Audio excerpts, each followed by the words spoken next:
Hello and welcome back to Getaway Day. As always, I am Mason, he is Gautham, and this is my home. That's something I haven't been able to say in a Whoa. very long time, so I'm really enjoying that. So last week, when I was still in Montreal, we did a podcast, and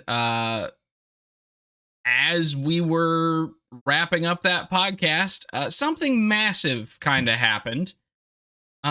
It took exactly 3 minutes after ending the recording for Juan Soto to sign the largest deal in sports history.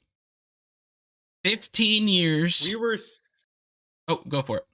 we were so close to having a breaking news moment on our podcast and we did not get it. Yeah, so close. We should But have talked about Michael Conforto for 5 more minutes. probably. Yeah, that would have done it. Although then I Anyways, would go have been in ahead. a bad mood and it just wouldn't have been good. Yeah. Yeah. But yeah, so 15 years, $765 million. And that is all paid out during the 15 years. There are no deferrals on this contract at all. There is an opt out after year 5. And the thing that I haven't even said yet is which team it was with. So you would think, okay, massive amounts of money historically. He just played with the Yankees last year. They've got a pretty good shot. No, he's going across town. He's going to be playing in Citi Field for 15 years. There's something about these these national superstars just going to other NL East teams and signing their "I'm gonna die here" contract. So if you're the Nationals, that sucks. But Yeah. this is going to be fun. Uncle Steve signing Juan Soto for 15 years. He's only 26, so 15 years seems like a long time because it is.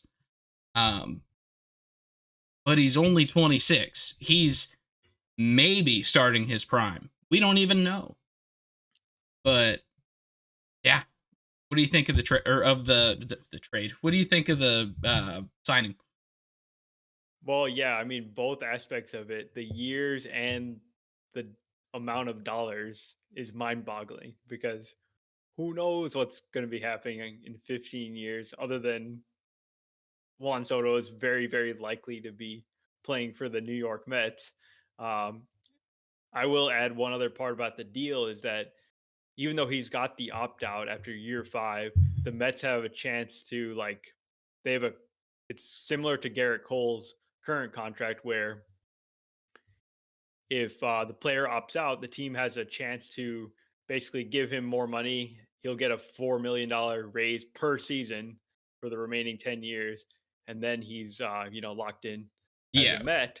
which brings So it to 15 years, $805 million for those of yeah, you that yeah, need help with math. that is. I need help with math. That's a huge number. I mean, I wasn't expecting to get this high, to be honest. So um, So I felt confident in 600. I felt confident in that number. Once I heard that it was approaching 700, it's like, okay, I could see okay, it because Otani got 700. Yes, some people make the argument that Otani is worth more than Juan Soto because he pitches and hits. Well, he's worth $19 million a year more than Juan Soto. 70 million AAV versus 51 million. So, to anyone who's sitting here arguing that Juan Soto doesn't deserve the largest contract in history, you're kind of forgetting that it's for 50% longer than Otani's deal. So, that's not a valid argument. But yeah, no, $50 million a year is insane.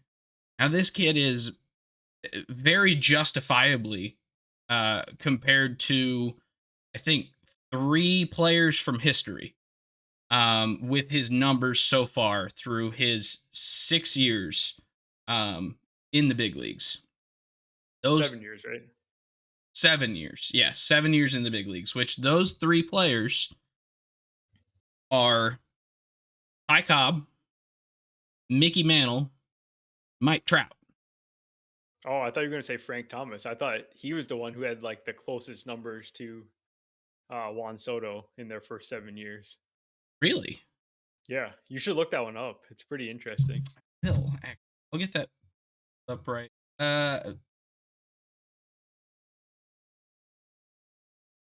But okay. But yeah, he's an unprecedented free agent because he's reaching free agency this young. He's had an insane amount of success, where he's basically been a superstar from day one of his career, and pretty much on the Hall of Fame trajectory without a question. Um, this is like the guy that you break the records for, so it totally makes sense that they're doing it, and the Mets. It's not a shock that Steve Cohen's the guy to do this deal. Yeah, that's true. So I think maybe the thing that I was thinking when I was comparing it to um Cobb, Mantle, and Trout, and not so much a Frank Thomas, is that I think when people look at those other three, they're looking at their entire body of work as well. So they're looking at their fielding, they're looking at their base running. So it does kind of seem like Soto doesn't match up quite as much. However, from a hitting standpoint, just purely a hitting standpoint, Soto is very, very much on pace with those other three. And so, but yeah, it's like Frank Thomas is probably the single best comp because he's not a great defender. Neither is Juan Soto. He's playable in the outfield for sure. He's got a good arm, but that's kind of where his defense falls apart, is anywhere after that. But like 36.4 career WAR through 7 years. That's not something that is necessarily Trout-esque, because he was at about 60 for 7 years or something And that stupid. speaks to Trout's all-around game. And Soto, while he is an outstanding hitter, clearly, Yeah. basically his whole WAR is accumulated from his offense only. He's not a good base runner, and I think you're giving him more credit than I would for his fielding. I think he's pretty well below average as a defensive player. I said passable. I didn't say he was good. Yeah, but passable kind of sounds like average. I'm saying that he's like even worse than average, and that's only gonna kind of decline as he ages. And that's like the one thing about this deal. I don't know what's gonna happen. Like, it's 15 years, no idea how he's gonna age. Everyone says that he's gonna age well because he's got this skill set of on base percentage and great bat to ball skill. I don't see how he ages that well because his game isn't really built on athleticism. Athleticism is going to decline over the course of this contract. So it'll be interesting, obviously, to see how Soto evolves through the contract. He's always going to have that patient eye, and probably he's always going to have power. So those two things will most likely carry through the deal, if I were to guess. But he's going to become a DH essentially that hits for power and gets on base by the end of his career. Yeah, and that's a completely viable career path for a guy like him. Like, that's honestly, if he can do the Big Poppy thing and last until he's 37, 38, which his contract goes till he's 41. So I realize that seems like we're... Poppy went till he was 40. Oh, he went till he was 40? Okay, Yeah. but he went out big. Like, He was like nearly the MVP that year. yeah, I think he was second or third. Yeah. But like, if he can follow that the Poppy career path, we're still talking about one of the greatest hitters of all time. Like, because Soto's finally growing into his power. I mean, he hit 40 home runs for the first time this year. He's 26 years old, so like, he's been filling out his body still. that's kind of about the point where you start looking at a guy and going, okay, here's his power prime. If his eye, his contact stays up where it is, he's gonna just absolutely mash. He's starting his age 26 season at over 200 home runs. So he's got a really good head start in counting numbers. He's got a 421 career OBP so far. And to be honest, the last 3 years have been a little bit down for him on the OBP side. So if things kind of come back around, which they probably will, um, we're talking about just some incredible seasons here in the next 3, 4, 5 years for the Mets, and Yeah. that's those 5 years are what you signed this contract for. You're not Yeah. No, signing that's this contract for years 10 through 15. yeah, no, that's exactly where I was going to go next. Like we've spent a lot of time talking about like how this might not age well and what's going to happen in 15 years. Who cares? Steve Cohen doesn't care. He didn't sign this contract for age 38, 39, 40. He signed it for the prime years of Soto's career, which we're about to experience. And he's looking to like basically add another superstar to Francisco Lindor's prime seasons. And now they've got two bona fide superstars on their team at the same time. Two bona fide Uh, superstars, a rotation that didn't they just sign somebody to the rotation? they've only signed like back end guys. They haven't gone and got their ace yet. That's the thing they're Okay, missing. okay. Maybe I'm thinking about another team on that. Oh, you know what? I'm thinking of the big trade the other day. That's what I was thinking. Um, Not for their team. We'll get to it in a minute. Uh, but yeah, this is a team that has a couple of really good prospects coming up. They've got a good young catcher. They've got some pieces in their rotation that if they can get a little bit more oomph there, then we're going to be rocking and rolling. But they've still got the prospects from trading Verlander back to the Astros that haven't come up yet. They've still got Luis Angel Acuna, who just made his debut this past year. They've still got, shoot, help me out here. Jet Williams. I don't know. I don't really know I was gonna who say else they have. I think they've got some outfield prospects, and I'm trying to think of who they are. But yeah, this is a team that is very much ready to take that next step, and they've been good the last couple years now. So if this team takes the next step, we're looking at a juggernaut, are we not?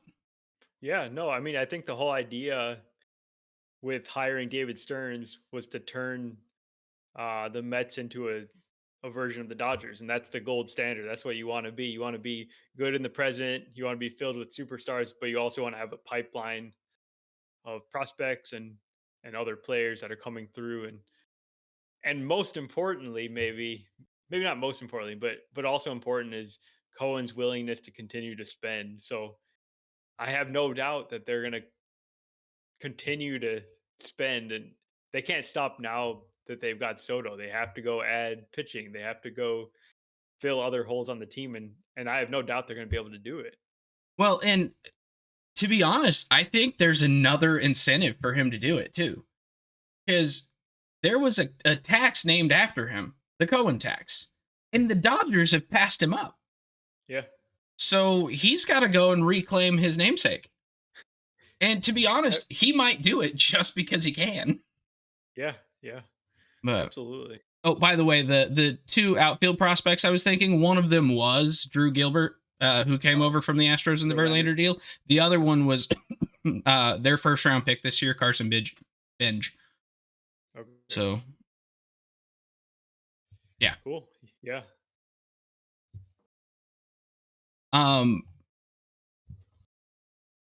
yeah, so I guess looking at this Mets team now, there's obviously still some holes. I would say that you've pretty well replaced the hole left in your lineup by Pete leaving, by and he bringing in hasn't left Soto. yet.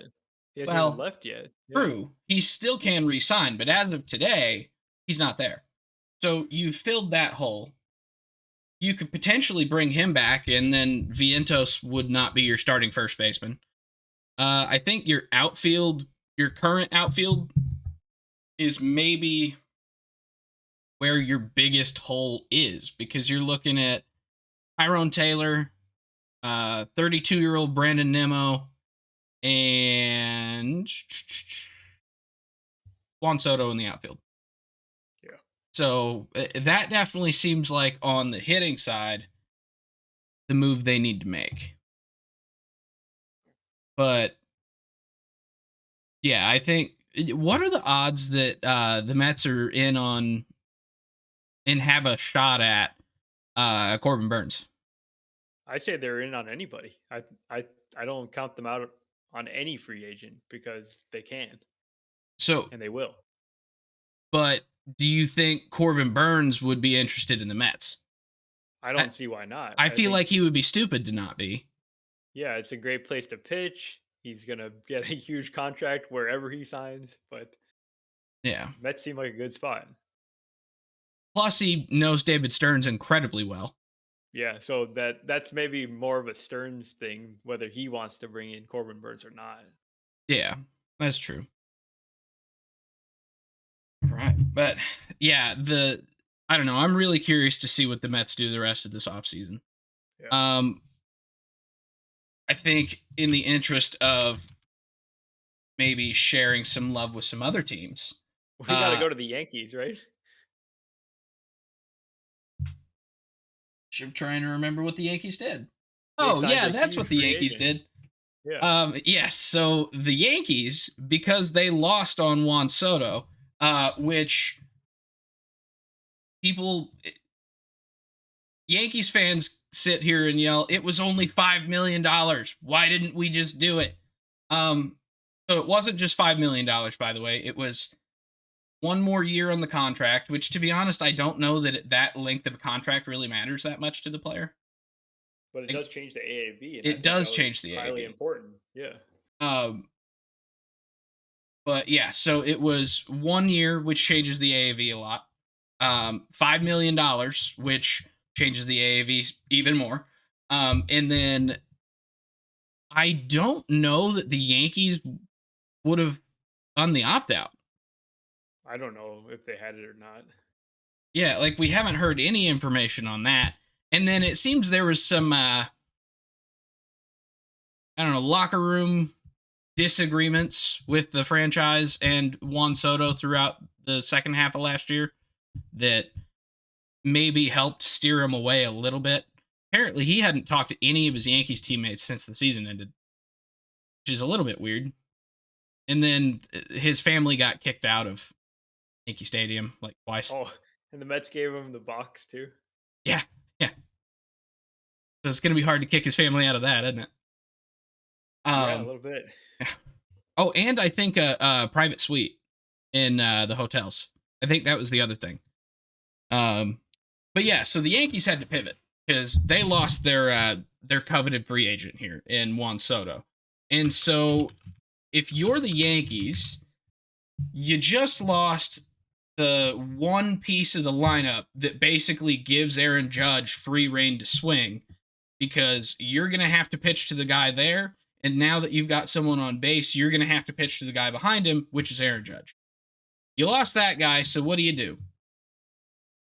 You change your whole philosophy. It seems like I feel like this is like absolutely disaster situation for the Yankees because Plan A was sign Juan Soto. I'm sure Plan B was also sign Juan Soto. Like I'm sure they had contingency plans, and that's what they're going to try to execute now. But it's really like a brutal blow to not sign Juan Soto after you've had him for a year. You see what that's like, and you see how important he can be to the team. Yeah, you make it all It's the way to like, the World Series, basically riding his coattails.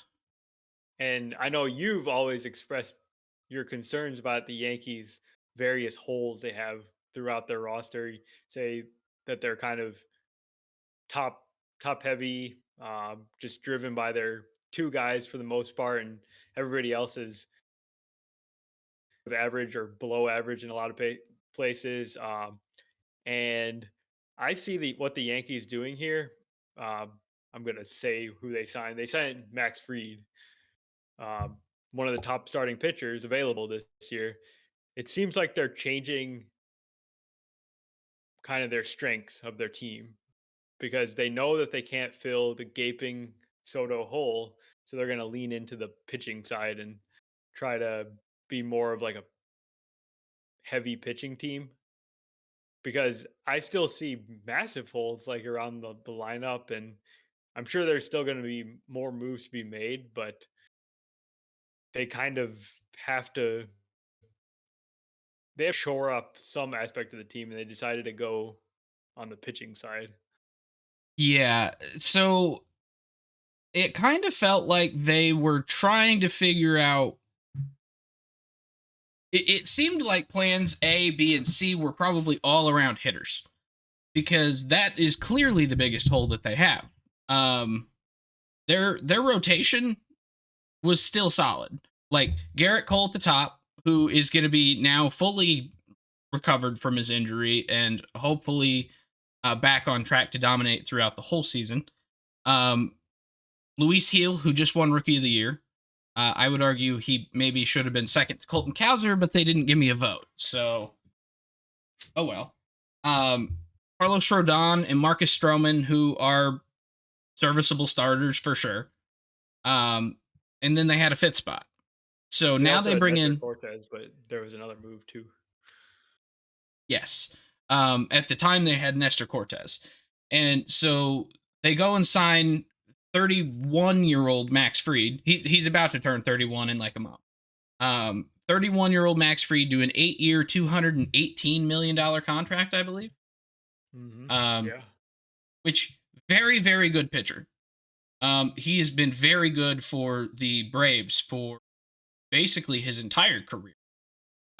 He's topped out at about 185 innings in a season, and that was in 22. He's had a couple, or he had 2023 where he was out most of the year. But he's been pretty consistent when he's been on the field. So, minus a couple of dips, but I mean, everyone goes through those. But yeah, so now you bring him in. They moved Nestor Cortez, traded him to the Brewers. And so now you've got just your 5-man rotation of Cole, Fried, Rodon, Heel, and Stroman. So two, I would say, really good starters, two serviceable starters, and then a guy who won Rookie of the Year, who then at the end of the year was not the same guy as the beginning of the year. So I think technically a stronger rotation, but is the stronger rotation enough to offset not having a first baseman because Anthony Rizzo's a free agent and they're not going to re-sign him. You just lost Juan Soto. You already didn't have a third baseman. You don't have So Gleyber Torres. oh yeah, Glaber's a free agent, isn't he?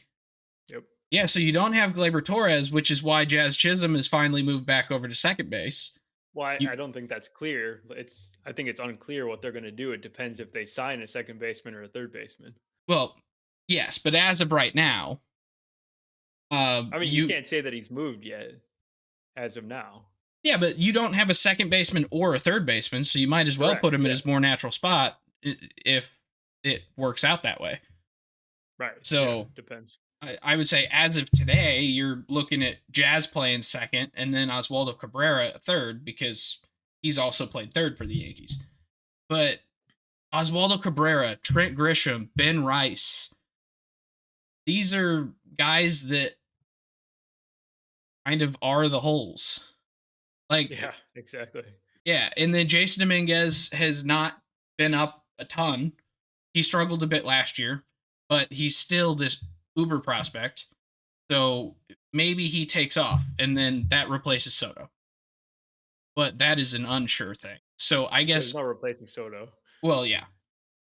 So I guess I'm just incredibly confused as to how that was their pivot.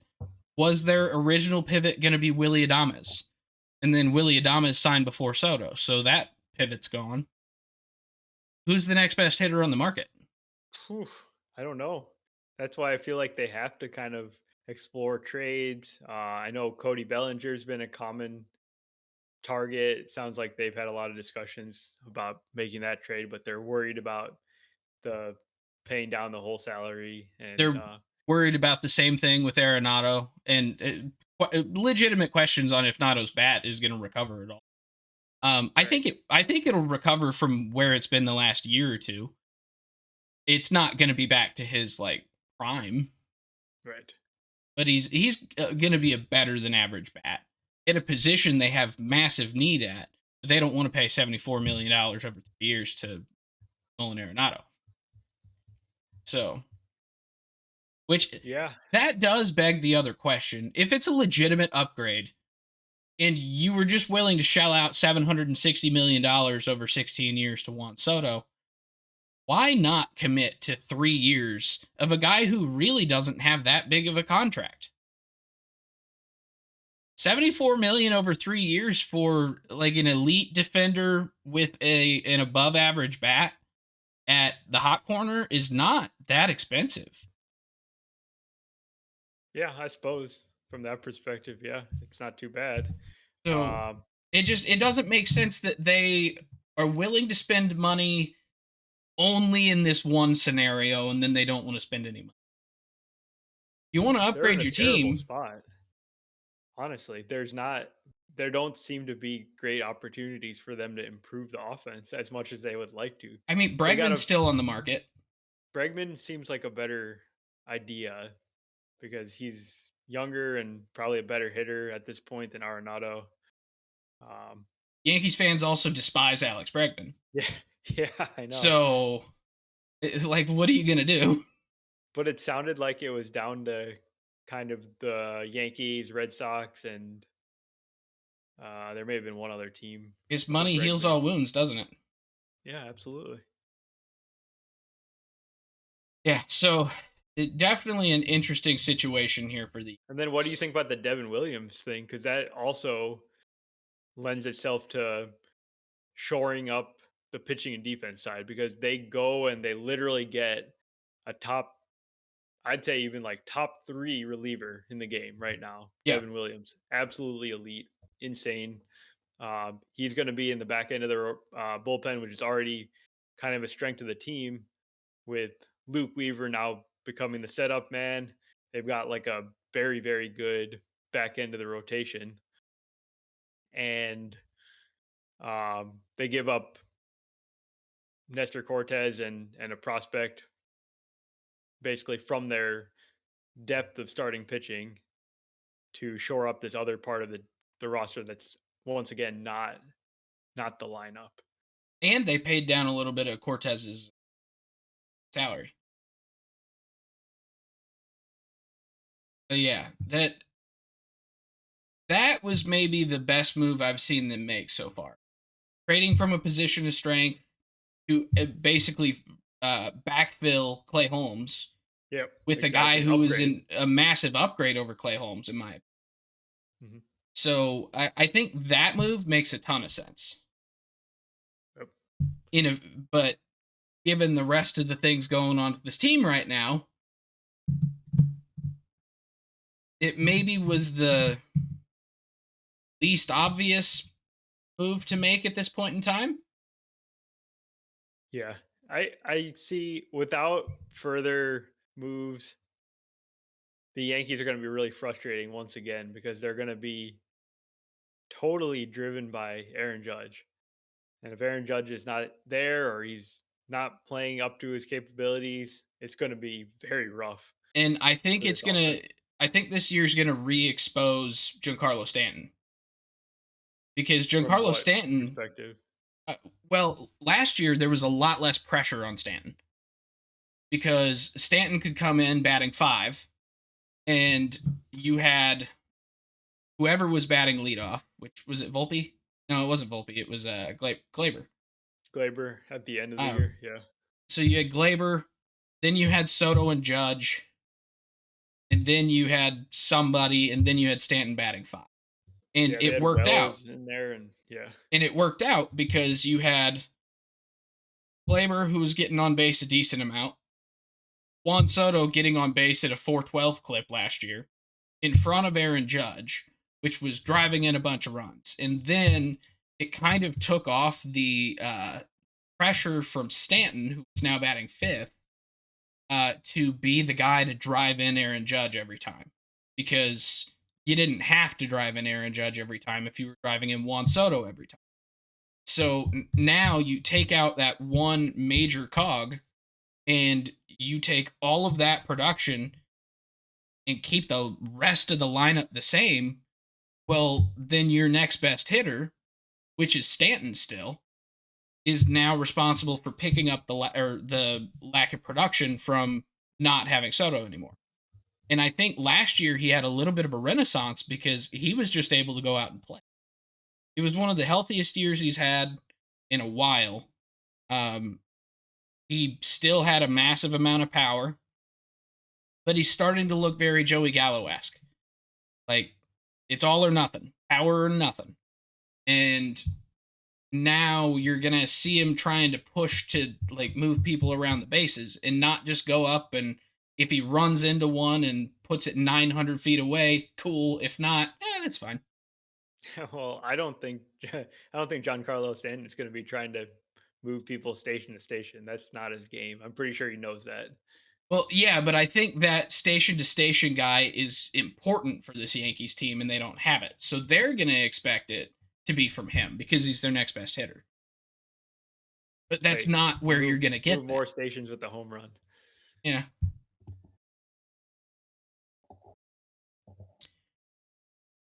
I don't know. I'm a little bit terrified for my own sanity next year because I have a couple of really big Yankees fans that I'm good friends with. So depending on how well this doesn't go,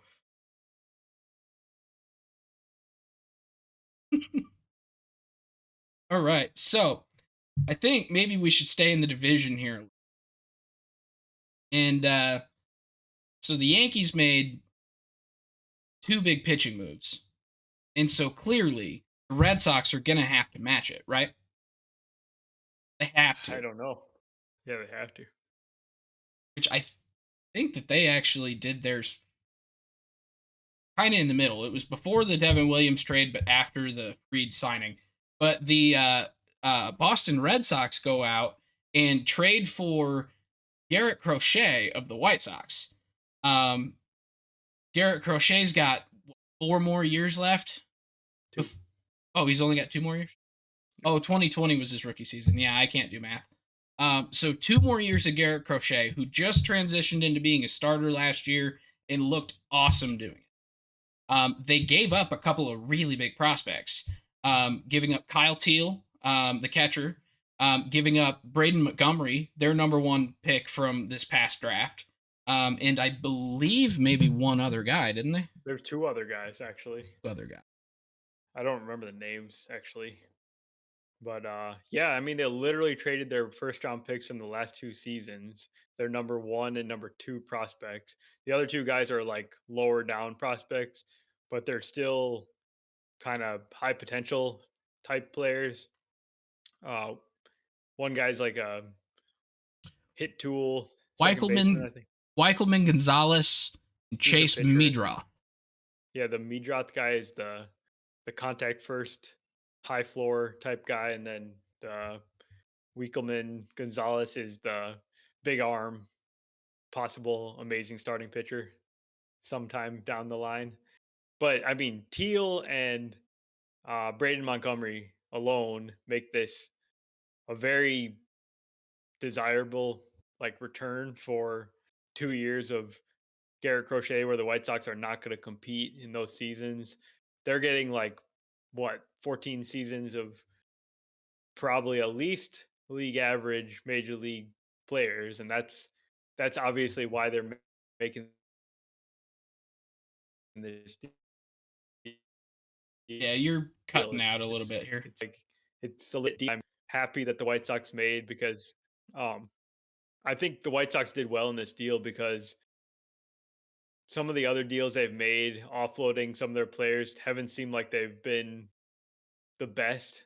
Like the moves they made at midseason last year to trade Eric Fetty and they were so-so returns. This return for Crochet. Yeah. Like they didn't really get that much for Fetty. They didn't get much for Fam. They didn't get much for DeYoung. But yeah, this is actually a potentially um franchise altering trade. Potentially. But the other trades did not have that potential. So it's automatically a better trade, in my opinion. Yeah. Um, but yeah, because Crochet, I hate for White Sox fans that he is gone because he was kind of like the only thing worth watching for them this last year. But at the same time, you only get him for 2 more years, and this is not a franchise that's ready to compete in 2 years. Like, No. so you have to maximize that value. And so trading him right now after his best season to a team that kind of needs some starting pitching help if they want to be able to keep up in their division, this makes a lot of sense. And you got two top 100 prospects and two more in the top 15 of the franchise. So you've just massively upgraded your franchise right there in one move. So And it's so funny how this trade has very obvious parallel to the Chris Sale trade from what year was that? 2018? Or was uh that was it that recent? 2016? I was gonna 2016 say I maybe? feel like 16 maybe. I But can tell whatever. you. It was very similar in the sense that the White Sox traded their left-handed pitcher to the Red Sox and they got some huge top prospects and a like a four-player return, 4 or 5 player return. Those players obviously show that these guys don't always pan out, no matter how highly ranked they are. The players were Yohan Moncada, Michael Kopech. And Luis Those are the Alexander Basabe yeah. So and Victor Diaz. it's kind of like yeah, obviously Moncada had some good seasons with the Sox. Kopech showed some flashes, but they were not like they did not pan out the way that they were supposed to. Really, Yeah. And it was 2016. 2016. Okay. But yeah, so I hope this works out for the White Sox. I think there's a couple other things standing in the White Sox way before it can be effective, um, namely their owner. But we'll see. Let's see what else we got. Uh, I guess we should probably talk about the Guardians and that big move. So the Guardians signed Andres Jimenez 2 years ago, right? To a large contract extension. I think on the order of like, what was it, 7 years, $106.5 million before the 2023 season. Yep. And he was So, owed most of that money. Like it was very backloaded. So they still owed him like 97 million for the remaining 5 years, I think. yeah. Yeah. So, And they made the first move. Go ahead, sorry. yeah, I was going to say they traded Andres Jimenez 2 years after that contract extension to the Blue Jays for or along with Nick Sandlin for Spencer Horwitz and Nick Mitchell. Nick Mitchell, I believe, was the first round pick this year of the Blue Jays. What? He was? I think so. No way. 2024 draft. Oh, round 4C. Sorry. Oh, yeah, it was the pitcher. Trey Savage was their first rounder. My bad. Um but yeah, Nick Mitchell, fourth round pick, um, out of Indiana, gets traded back to the Guardians. So I guess did they not believe in Andres Jimenez at all anymore? Is Well, I he think a one hit I wonder? don't think we should talk about this trade individually because there was another trade that happened literally hours later. I forgot what that trade was. Oh, I think you're something's going on with the audio. yeah. I was It's gonna really say breaking you up. very much cut out. I do Yeah, not remember what that other trade was. well, the trade was Spencer Horwitz for Luis L. Ortiz, and I think another prospect from the Pirates. Oh, right then. So they made that literally hours after they had traded for Horwitz. And so I think you have to talk about these two trades together because initially, if you just look at the trade where they trade for Horwitz, it's like, what are they doing? It doesn't make a bit of sense because they've downgraded. They're just dumping salary because Jimenez, he's like a platinum glove winner, amazing fielder, still young, has shown flashes of great offensive potential, and they're trading for this 27-year-old guy that's barely breaking to the major leagues in Horwitz, who hasn't done a whole lot to show that he's even a everyday player. Jimenez, you know what you're getting, and you're getting like a least a league average guy with elite defense for 5 years. So I like it from the Blue Jays side, but trading for Luis L. Ortiz makes more sense because they at least get a guy they can slot into the rotation. I'm not really convinced that he's that great, but clearly Cleveland believes in him because otherwise, why would they make this deal other than for a salary dump? Yeah, and I mean, it kind of does still feel like a pretty big salary dump to me. Um, I know. because like you've got one of your regulars that you're just kind of sending off with $90 million that you're trying to offload, and you're getting back a guy who might be a back of the rotation starter.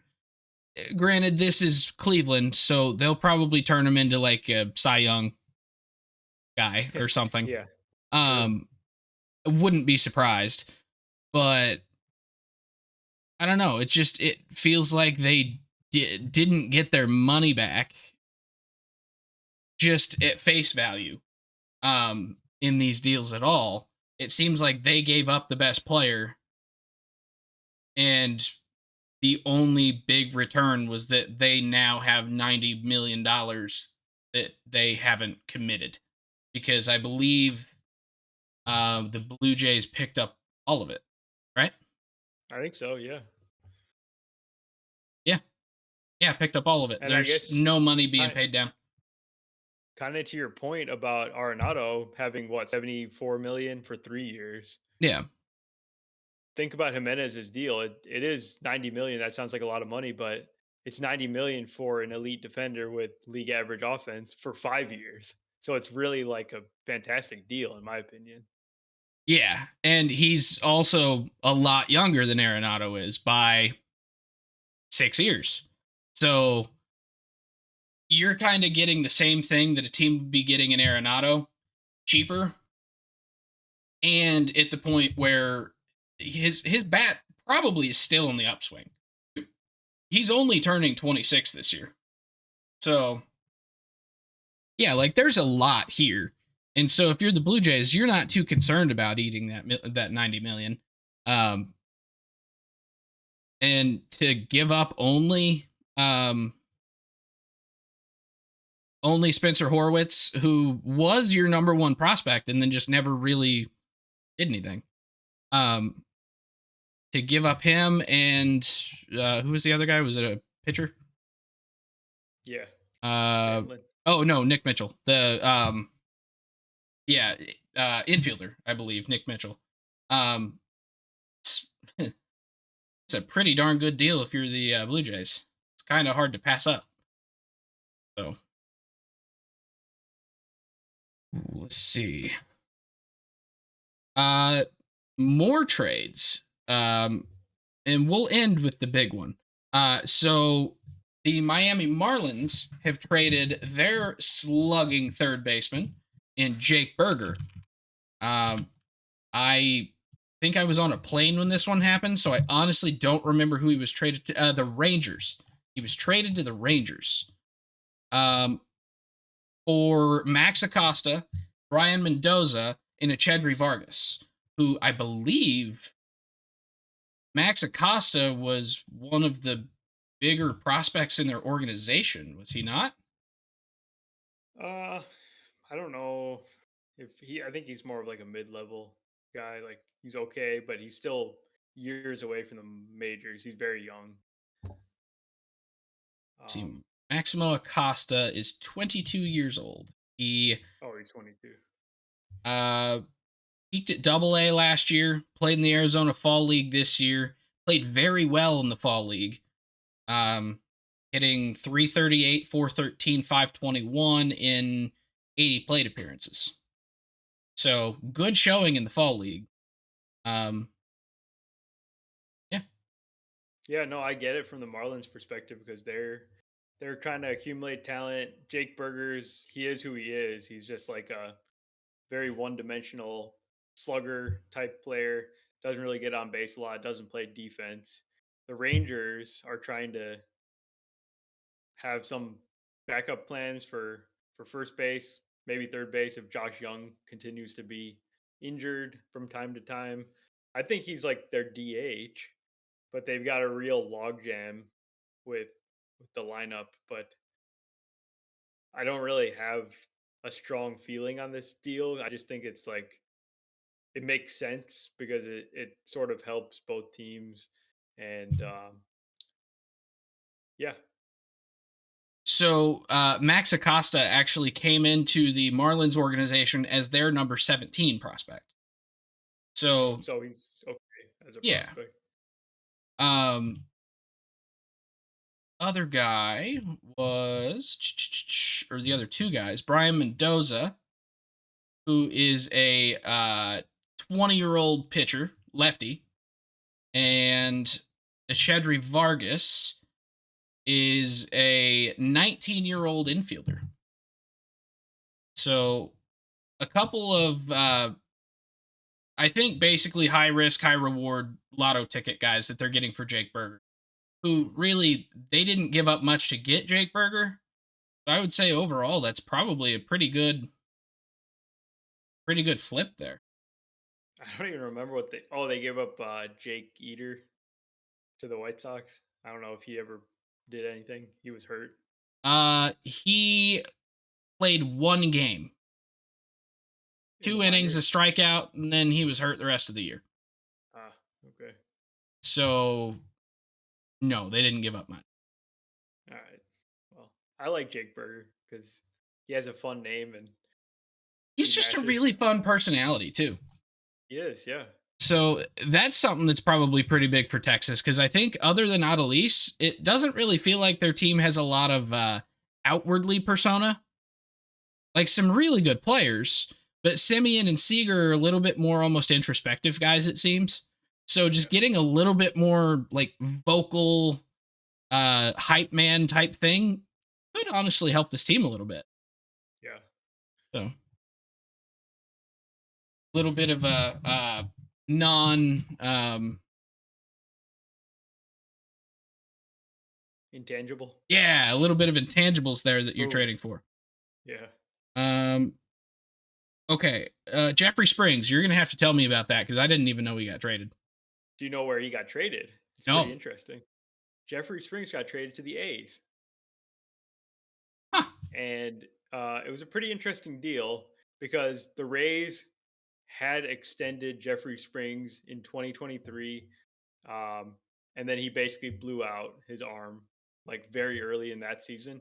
He was coming off a really fantastic breakout as a starter in 2022, and then he did return last year for a short amount of time, and he looked like Jeffrey Springs. He looked really good. So the A's literally just acquired their ace starting pitcher.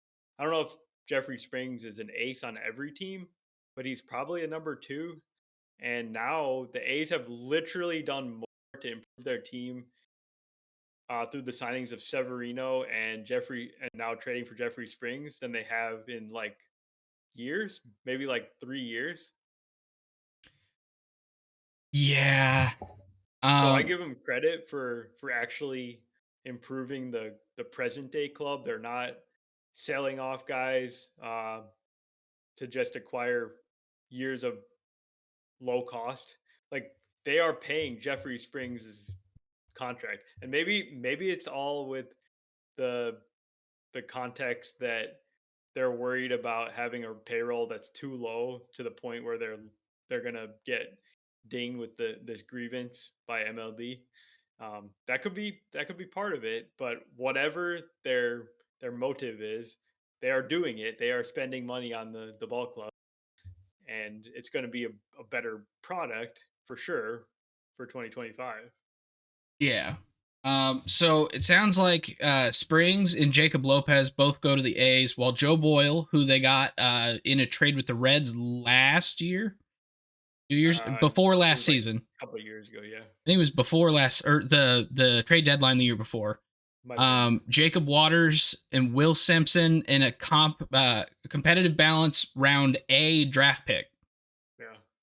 So So this is like a typical Rays trade where they're trading the guy that has a real contract for um, low cost guys that they think they can fix up or get them in platoons or find a role for them. Did you know that the Rays now have the second lowest payroll in Major League Baseball? Only, um, I think the White Sox have a lower payroll. that sounds right. Yeah. But So the Rays are being extra cheap, and I'm sure that's heavily linked to the fact that they're going to be playing in this minor league ballpark this year. They're not going to be bringing in a huge amount of revenue. Do you know anything about Joe Boyle? uh I know that he was originally with the Reds. So Joe Boyle has a ridiculous arm. Like he has one of the best arm talents in all of Major League Baseball. However, he's a classic guy where he has zero idea where the ball is going. He has no idea. He has probably the worst command in pro baseball. Okay. So it it's like a huge project for the Rays to actually get something out of this guy. If they do though, then you're talking about like Tyler Glass now or something. Like it could be ridiculous, but there's clearly hurdles for making that happen. Um, I like it from the I like what the A's are doing. I think it's great that they're trying to help the team. 6'7", 240, Yeah. 25 years old. Good lord. He was that big. You won't probably not like watching the Joe Boyle experience. Is it going to be the new Matt Boyd experience for me? It's so much worse. Yeah. You know And what's he's funny? a righty, so it's not like it can accidentally be effective. Yeah, exactly. Yeah. Oh, yikes. Yeah. So I don't know. I wouldn't be surprised if the Rays did something because they seem to always get the most out of all these players, but also I'm not holding my breath that it's actually going to work out. Yeah. I don't know. This is going to be it's definitely interesting. I kind of feel like the deal itself on the A's side was mostly to get them out of a grievance with the union. Yeah. Um, but sometimes whenever you actually do the things to, like, I don't know, improve the work environment for unionized workers, they don't throw a fit. Oh, the work environment's horrible. They have to play in Sacramento. Well, yeah, but you're still at least making it a little bit better. Well, is it better to play in Sacramento or that terrible Oakland stadium? Honestly, they're about the same. I would argue Sacramento might actually be better. I was gonna say it probably has more modern facilities, even if they're minor league So level. so in all fairness to the Oakland Alameda Coliseum, it has some incredibly nice facilities for football. When they renovated it for the Raiders, and they brought a couple of specific areas up a lot. But it's like luxury boxes and things like that for football that are so far in center field that they are not usable for baseball games. Yeah. So it's like you have a lot of things like that that are in that facility that it doesn't make sense for the sport. But the stadium itself isn't as bad as people say it is either. So it's one of those that I don't know what the baseball clubhouses look like. Those are probably rough in Yeah. Oakland. Um, so I would assume that probably the Giants AAA stadium is going to be a little bit more modernized. So I'm gonna guess this is an upgrade, just moving to Sacramento. You've upgraded your rotation to actually have a couple of real pieces here. Um, And I think it's worth mentioning, what's his name? Jacob Lopez? Is that the other guy's name? uh, which Something other guy? Lopez. The other guy that came from the Rays in this trade. Oh, it was yes, Jacob Lopez. Yeah, so Jacob Lopez, I couldn't remember what his first, but he's a real pitching prospect too, and he could be breaking into the A's rotation by the middle of the season, I would say. And then you're looking like you're in really good shape. Like if you get two starting pitchers out of this trade, you love it. Yeah, absolutely. Especially when the biggest thing you gave up was Joe Boyle, who, to be honest, I thought was still a reliever. I didn't even realize that he'd transitioned to a starter. He's only been a starter. I would see the Rays making him a reliever.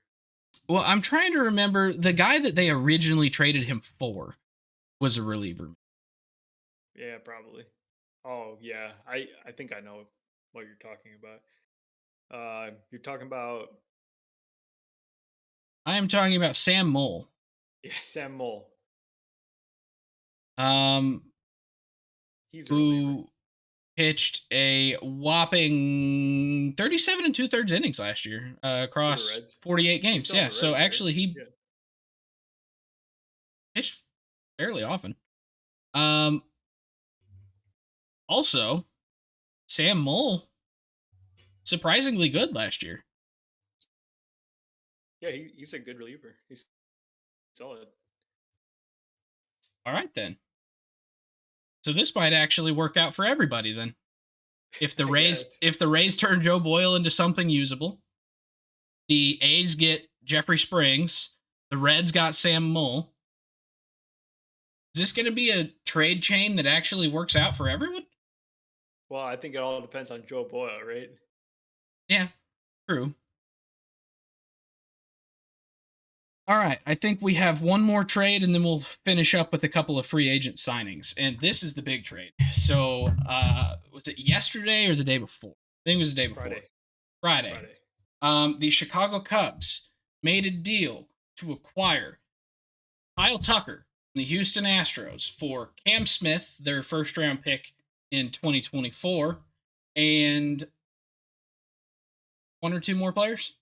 Isak Paredes and Hayden Wesneski. Yes. So that is a large trade, with implications for both teams. Because Kyle Tucker, I believe, has one more year. Yep. So, but Kyle Tucker, I've always thought was this far away from MVP contention. And then he keeps getting screwed over by guys like Aaron Judge and Shohei Ohtani existing. So, And in this particular year, he only played 78 games. because He the still put Cardinals up broke him. because he fouled a ball off his shin Yeah. and he missed like 3 months of the season or 2 months of the season. And actually, no, he missed 3 months of the season actually. Yeah. And in 78 games, he was still able to put up a 4 WAR season. So I got my trivia question here for you, and it's about basically superstars that get traded in the offseason. Okay. And I'm kind of cheating here because I know that Kyle Tucker didn't actually have a 5 WAR season in 2024, but he would have, Yes. presuming he would have played more of the games. Okay. So I'm giving him that credit. And in recent memory, can you name any of the players that have been traded immediately after they had a 5 WAR season? And they got traded in the offseason. So not no like midseason trades. I'm trying to remember what time of year Soto got traded. Soto got traded a year ago at the winter meetings from the Padres to Okay. the Yankees. So he's an answer. Okay. Oh yeah, I was just thinking about the Nats to the Nats to the Off-season Padres. trades. That was also an off-season trade? That was a mid-season trade. Oh, With that was Scherzer. mid-season. Okay. Yeah. Let's see. So Soto going to the Yankees. Um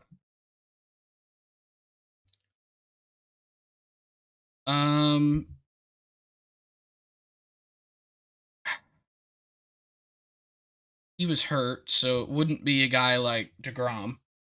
DeGrom was a free agent signing anyway, so it didn't These are matter. okay. These are I only have one pitcher on my list, and I don't know if my list is complete, but they're all fairly recent. They're all in the last like decade or so, but really more recent than that.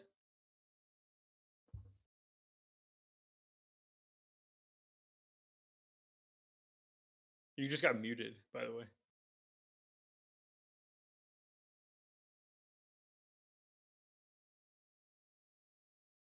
Yeah, I can't hear you. Oh, you're unmuted. No, I can't hear.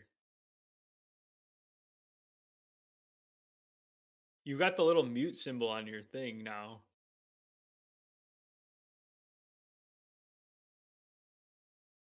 I can't hear, no.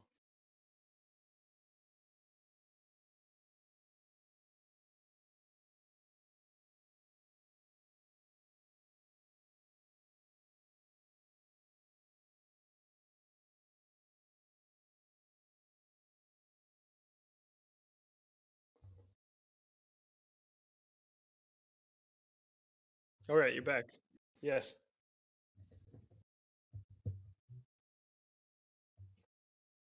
Huh.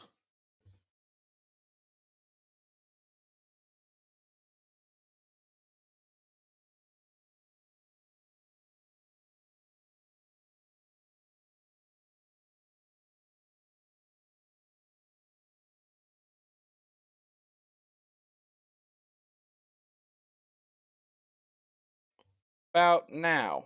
Yep, now it can hear me. I can hear you. Yeah. Streamlabs could not. So I had to fix Yep. that. So that was awkward. My microphone decided that it wasn't going to work anymore. What were we talking about? We were talking about 5 more players that have been traded in the offseason in recent years. Okay. So I was trying to think through like the Padres because they have a whole bunch of players who've had recent 5-war seasons. But as far as guys that they got, maybe Dylan Cease? No.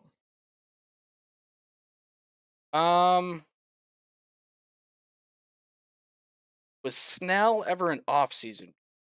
He was when he got traded to the Padres from the Rays, but he was not coming off of. Okay.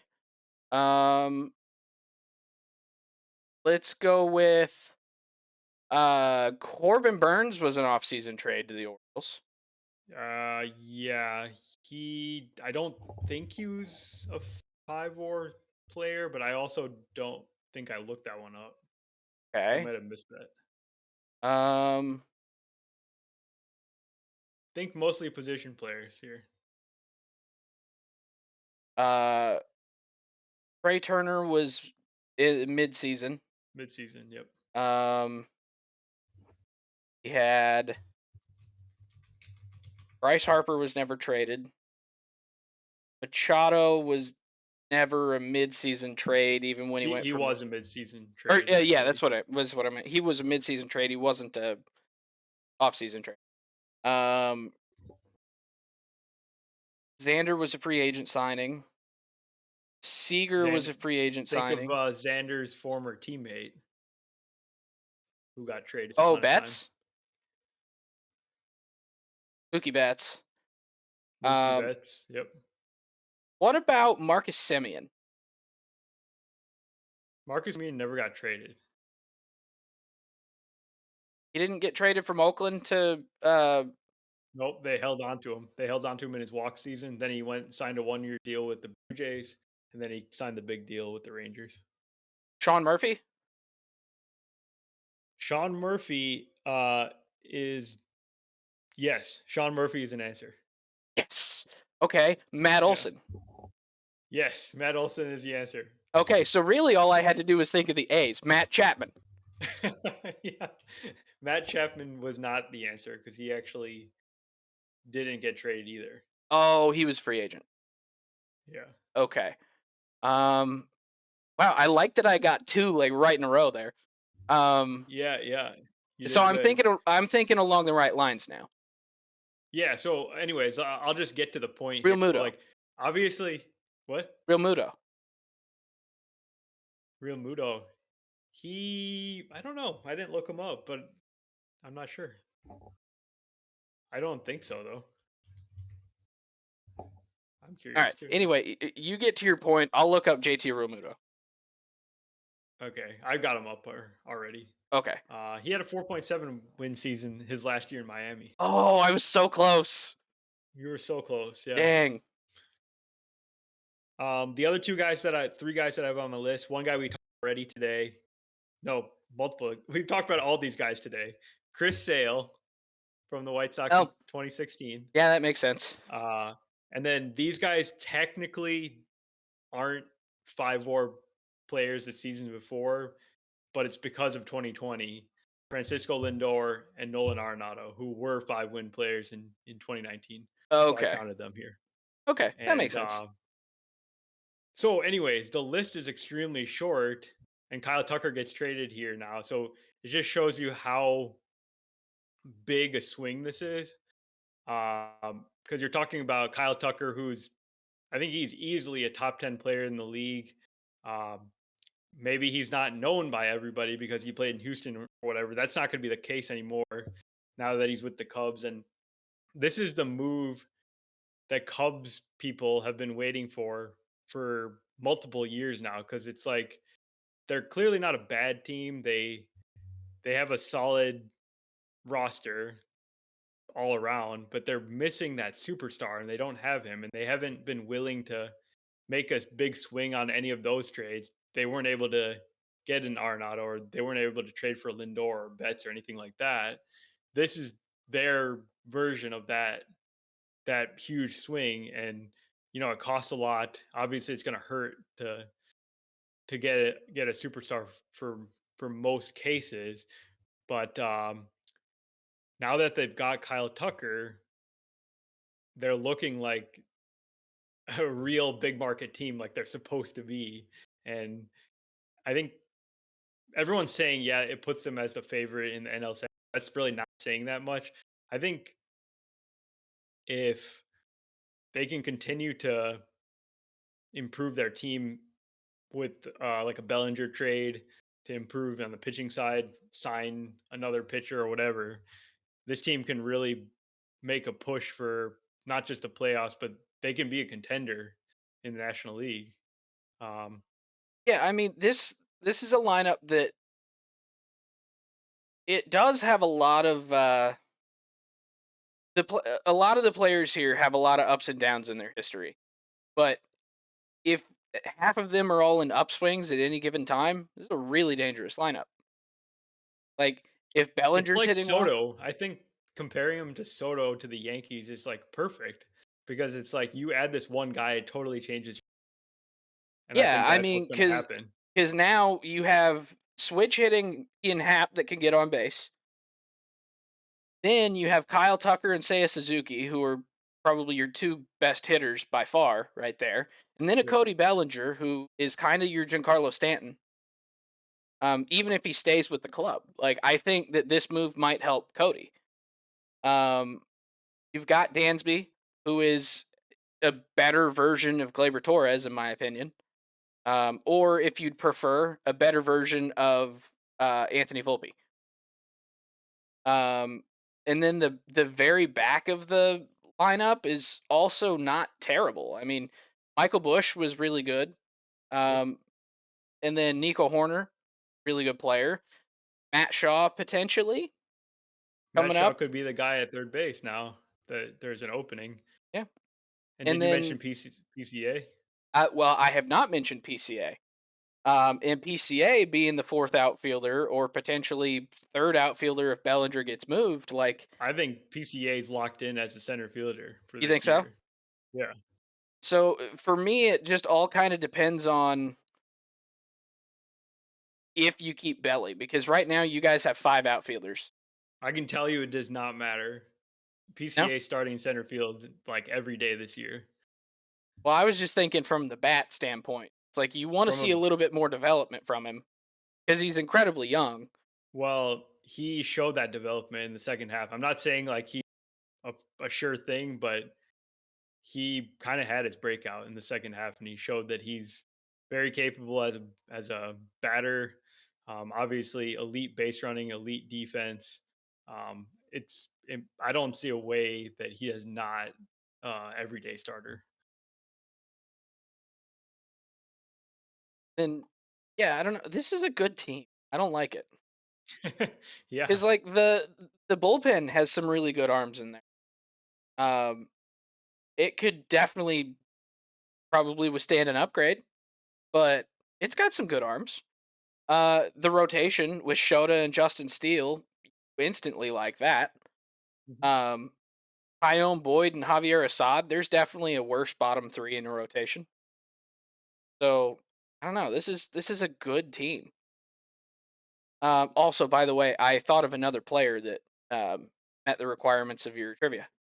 Oh, who's that? Paul Goldschmidt, Paul Goldschmidt. I looked him up. He was not a 5-win player his last year in Arizona. 5.5 R WAR. Okay. Well, I was only looking at one site. Fair enough. But so R WAR wise, he meets. Yep. Um, Yeah, but I'm hyped. Like I was also this is like a side topic, but I was thinking about the biggest trades or the trades that I was the most hyped about in my Cubs fandom. And this one's got to be top 5, like no question about it.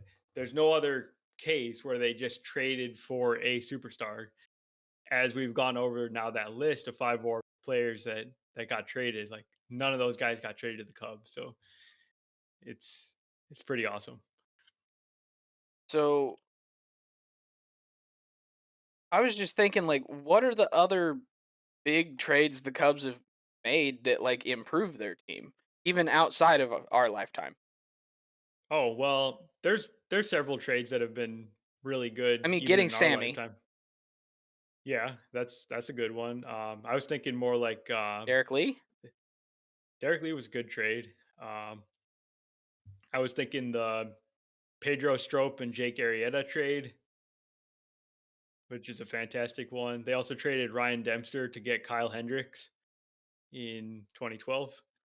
Um, You traded to get Dan Heron.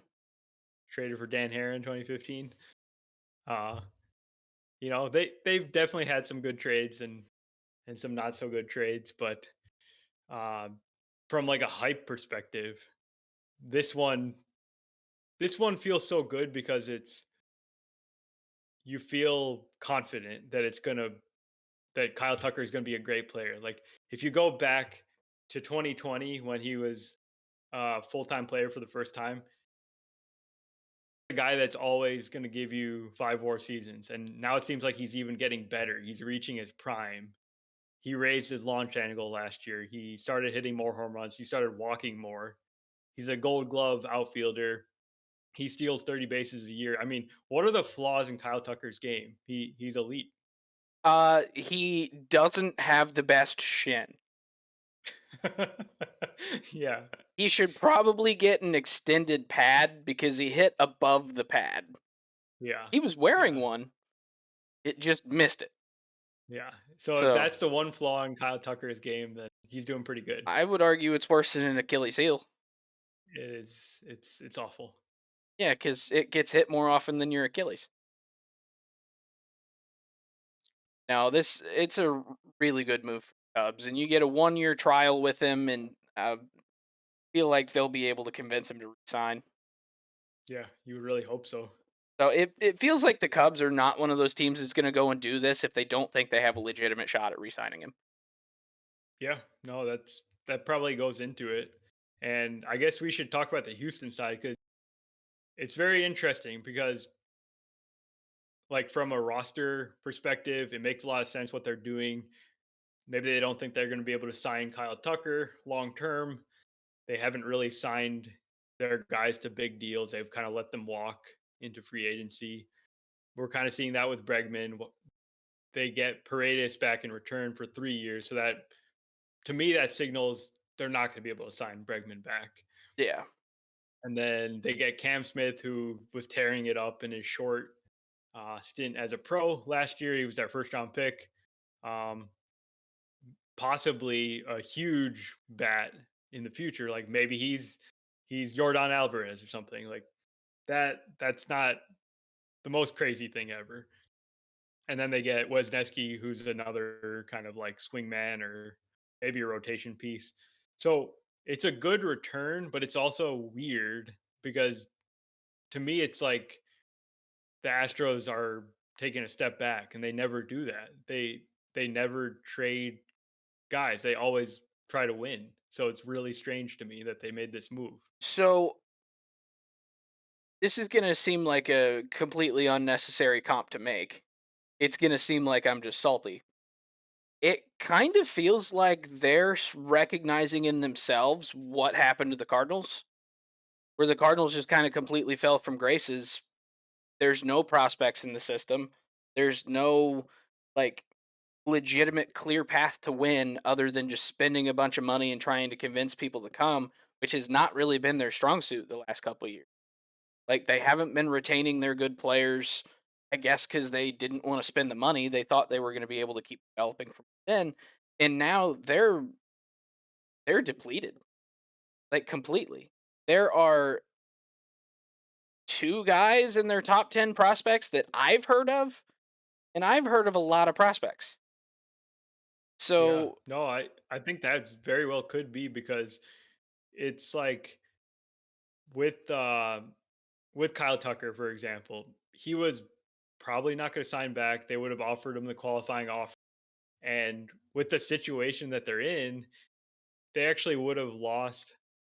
They would have only recouped like a fourth round pick, I think, from that qualifying offer yeah, with the new system. And they probably got scared. They were like, we are not going to get anything for Kyle Tucker. But at the same time, it's such a odd mentality because they are still in the present a great team. They should be trying to win, and they're clearly taking a step back now. Their roster is worse today yeah. than But it I was also yesterday. think prior to this past season, even we talked about that it seemed like the writing was maybe on the wall. Yeah, yeah, it And is. and so it so This it is the bookend on it. This is a new era of Astros to yeah, and me. so it makes sense. It just feels icky. It Um does, yeah. but it seems to me that they're smarter maybe in recognizing some of their shortfalls early before they hit the we can't seem to contend very well. Like we're contending in a crappy division and we're not even winning the crappy division. Like Yeah. it seems like they're seeing that and they're trying to deal with it first.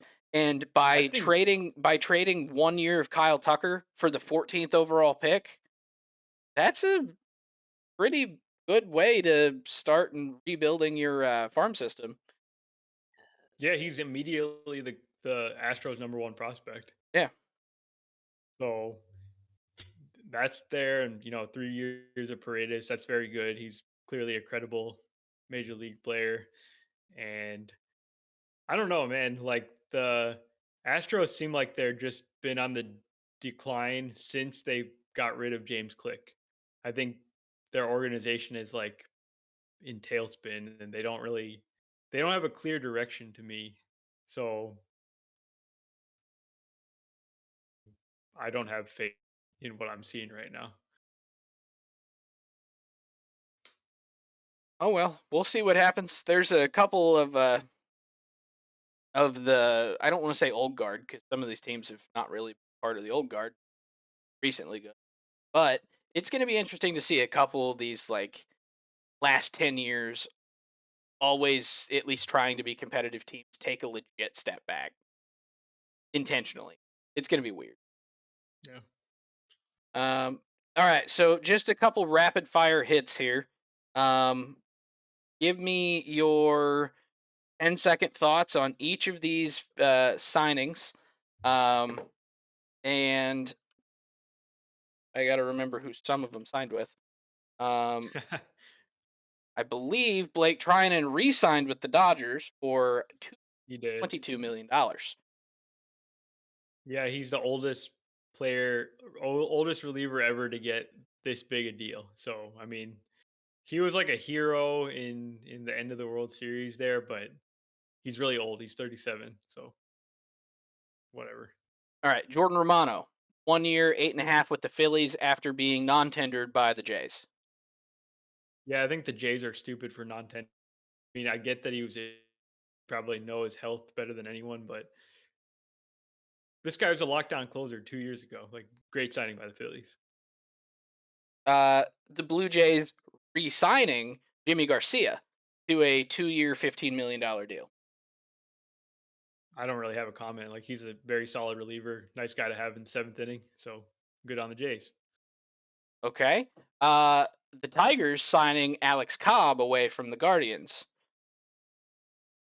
I like Alex Cobb, but he's one of those guys that is constantly hurt. So you're maybe getting 110 innings, but good defense, and when he pitches, he's good. He's actually a very good pitcher.